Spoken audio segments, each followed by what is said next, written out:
Autoritetet në Kosovë kanë ndërmarrë masa të menjëhershme për të frenuar përhapjen e sëmundjeve infektive në blegtori, duke ndaluar përkohësisht importin e deleve dhe dhive nga i gjithë territori i Shqipërisë. Vendimi është marrë nga Ministria e Bujqësisë, Pylltarisë dhe Zhvillimit Rural, në koordinim të ngushtë me Agjencinë e Ushqimit dhe Veterinarisë AUV, mbas konfirmimit të rasteve të murtajes së ruminantëve të vegjël në qarkun e Dibrës. Në njoftimin zyrtar, AUV ka kërkuar nga komunat në zonat kufitare që të vendosin masa të repta kufizuese për lëvizjen e bagëtive të imta, sidomos në kullotat përgjatë vijës kufitare me Shqipërinë. Fermerët janë udhëzuar të mbajnë në kontroll të vazhdueshëm tufat e tyre dhe të shmangin çdo kontakt me bagëti, të cilat mund të vinë nga territori shqiptar. Autoritetet kufitare kanë shtuar kontrollet në të gjitha pikat hyrëse, me qëllim parandalimin e futjes së virusit në Kosovë. Këto masa konsiderohen thelbësore për të mbrojtur sektorin blegtoral, i cili përbën një pjesë të rëndësishme të ekonomisë rurale në vend. AUV ka bërë thirrje fermerëve që të rrisin ndjeshëm masat e biosigurisë në fermat e tyre.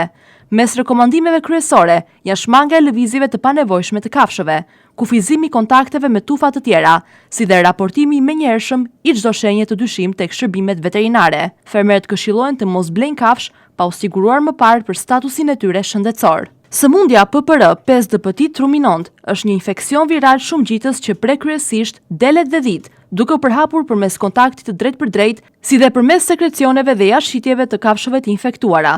Simptomat përfshin temperaturë të lartë, rrjedhje nga hundët, inflamacion të syve, mungesë oreksi dhe diare, ndërsa në rastet më të rënda mund të çojë edhe në ngordhjen e kafshëve. Edhe pse kjo sëmundje nuk paraqet rrezik për shëndetin e njeriut, ndikimi i saj ekonomik mund të jetë i konsiderueshëm, pasi mund të dëmtojë prodhimin blegtoral dhe të ardhurat e fermerëve.